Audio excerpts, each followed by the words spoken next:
En su célebre obra Derech Hashem, el sendero de Dios, el sabio cabalista Rabbi Moshe Chaim Luzzatto nos enseña que las fiestas judías son portales espirituales que se abren en determinadas fechas del año. Según el Ramjal, al llegar la noche de Pesaj y celebrar el Ser de Pesaj, Dios abre una especie de portal mediante el cual nos irradia la misma energía espiritual que irradió sobre el pueblo de Israel cuando vivenciaron todos los milagros de la salida de Egipto, el Éxodo, hace 3000 años. Si nos preparamos previamente, nos convertiremos en kelim, en recipientes, que podrán contener y recibir esa energía espiritual.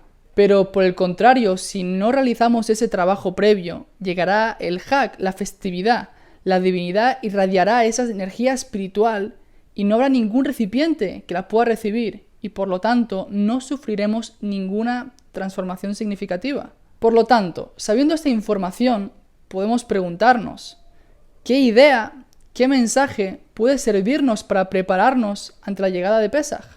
Quisiera por ello compartir con vosotros unas palabras que escuché esta semana del Rav Nir Menusi acerca del sentido de la fiesta de Pesaj.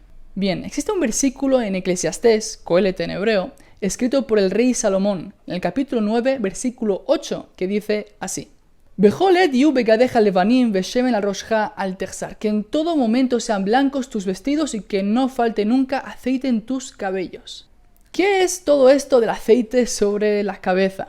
Para responder a esta pregunta, empecemos diciendo que, según la Kabbalah y la Hasidut, existen 3 niveles de estudio e interpretación de la Torá, los cuales corresponden metafóricamente a imágenes del grano, en hebreo de ganeja, el vino, tirosheja y el aceite, itzareja. En primer lugar, el grano representa el primer nivel de estudio de la Torá.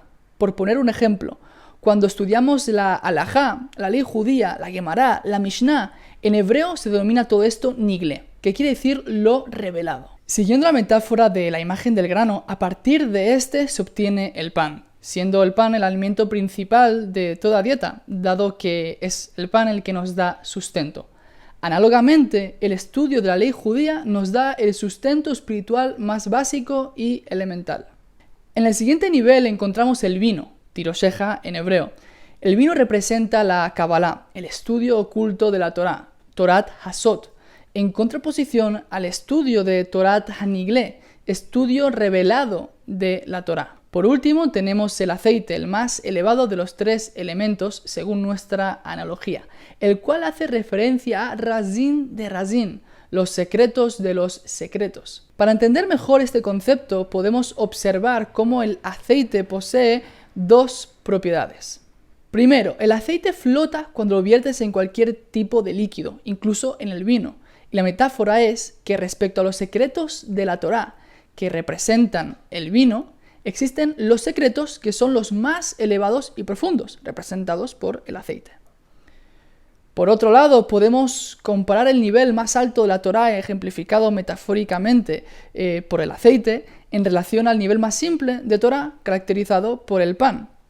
El aceite enriquece el pan, otorgándole sabor, textura, lo suaviza de tal forma que éste deja de estar seco. Según la tradición o la interpretación hasídica, el aceite es la Torá interpretada desde la sabiduría de la Hasidut, una sabiduría de los secretos de la Torá intencionada y accesible a todo el mundo, que viene a complementar y dar un sentido al estudio y cumplimiento más técnico de la ley judía.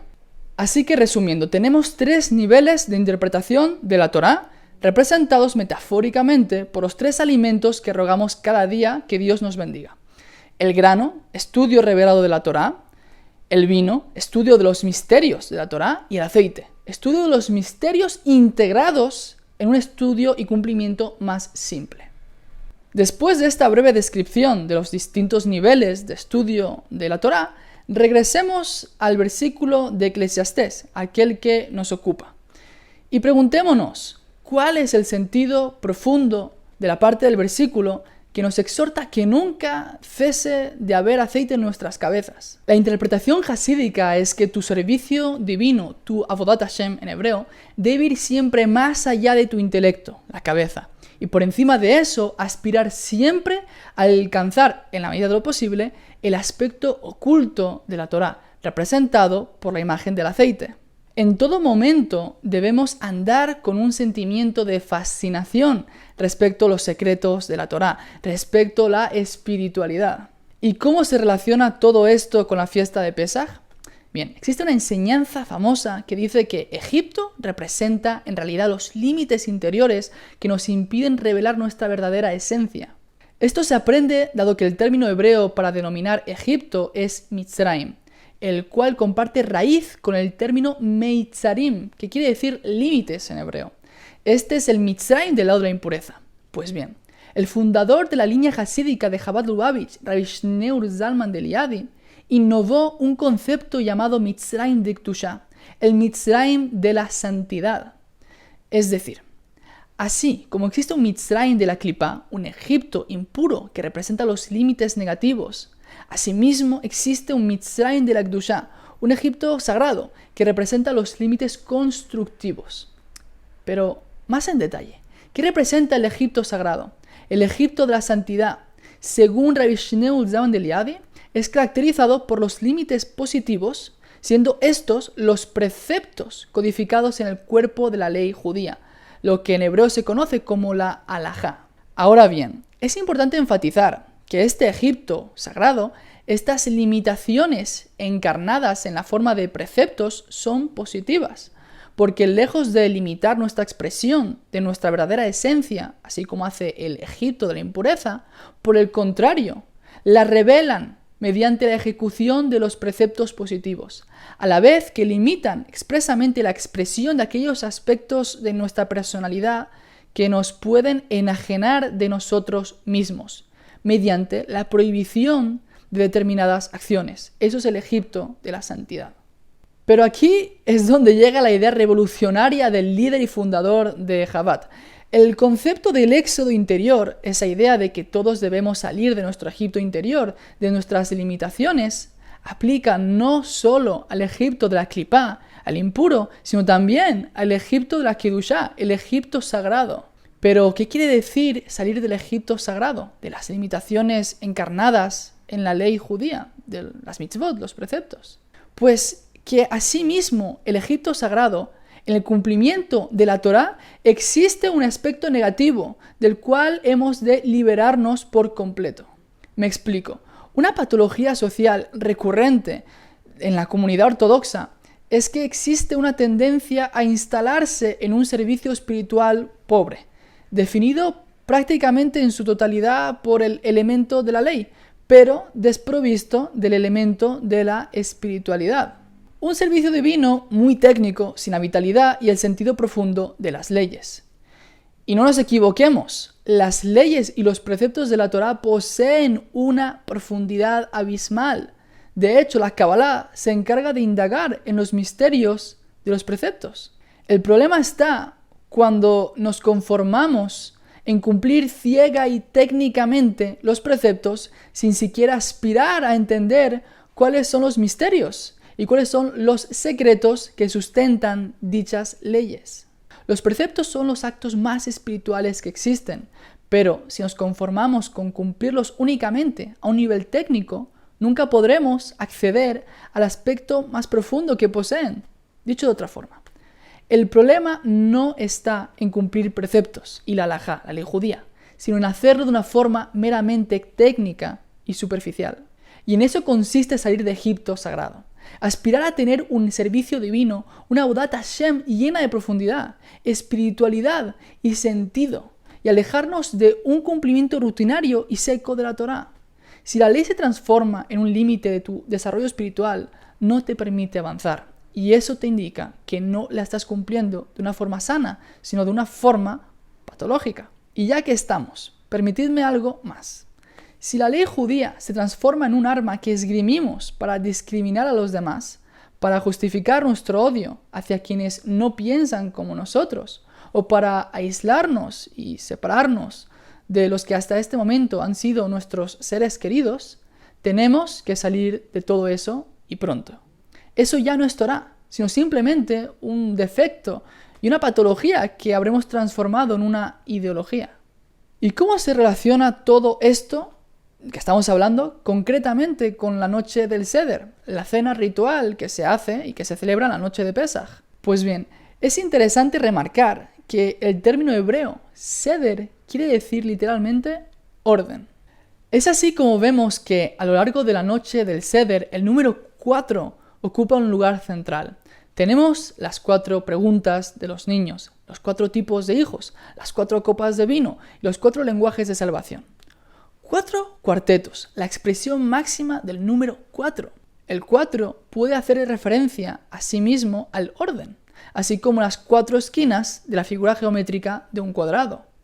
Pero asimismo la noche del Seder introduce la presencia de un quinto elemento, con el objetivo de trascender el orden estricto y limitante. Atravesamos las 4 esquinas que nos dan un marco, pero asimismo nos sumergimos en el quinto elemento, aquel que va más allá de la razón, de lo técnico, del orden simple de las cosas. Es por eso que existe una quinta copa de vino, de la cual nadie bebe, la copa del misterio, la copa reservada a Elías el profeta. Es por eso que existe un quinto hijo, que es aquel que según la Hasidut no está con nosotros en la mesa durante la noche del Seder, aquel del cual hemos de tomar responsabilidad. Y también es por eso que existe un quinto lenguaje de redención. Todo esto nos viene a enseñar el siguiente mensaje. Si quieres sentir la libertad, también tienes que salir del Egipto sagrado. Y es por eso mismo que mientras nos sentamos en el Seder, nuestra cabeza debe permanecer reclinada fuera de la mesa y salirse del orden en varias ocasiones a lo largo de la noche. Las reclinaciones que realizamos durante el Seder expresan nuestra conexión con aquella parte nuestra que está más allá del ser, del orden mecánico de la realidad, nuestra conexión con lo trascendente. Finalizando, retornemos al versículo con el cual empezamos el vídeo de hoy. No puede faltar el aceite sobre tu cabeza. ¿Qué quiere decir? No puede faltar la aspiración por cumplir y aprender una Torá profunda, una Torá espiritual y llena de significado y sentido para mi vida. El cumplimiento técnico de la ley es básico y elemental, sí, pero no es suficiente. Debo aspirar a entender los secretos y misterios que se hallan detrás de dichos preceptos, porque ese es el rostro más oculto y profundo de la Torá. No puedo experimentar la libertad recibiendo sobre mí una serie de reglas, leyes y preceptos y cumplirlos ciegamente como un autómata, sino analizando, investigando la profundidad de dichos preceptos y cómo estos me pueden llevar a revelar mi esencia espiritual. Porque la verdad sea dicha, no hay nada más triste que un judaísmo conforme, un judaísmo superficial y mecánico.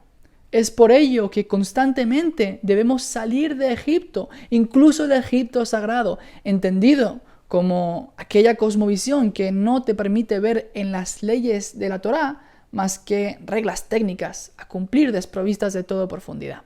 De eso es que debemos escapar y avanzar hacia un judaísmo significativo. Este es el mensaje de Pesaj. Nunca conformarnos y aceptar nuestro nivel actual como suficiente, sino aspirar siempre a saber, conocer y revelar más y más los misterios del judaísmo. Porque no nos equivoquemos, la Torá está llena de misterios. De nosotros depende revelarlos. Hag Sameach a todo el mundo.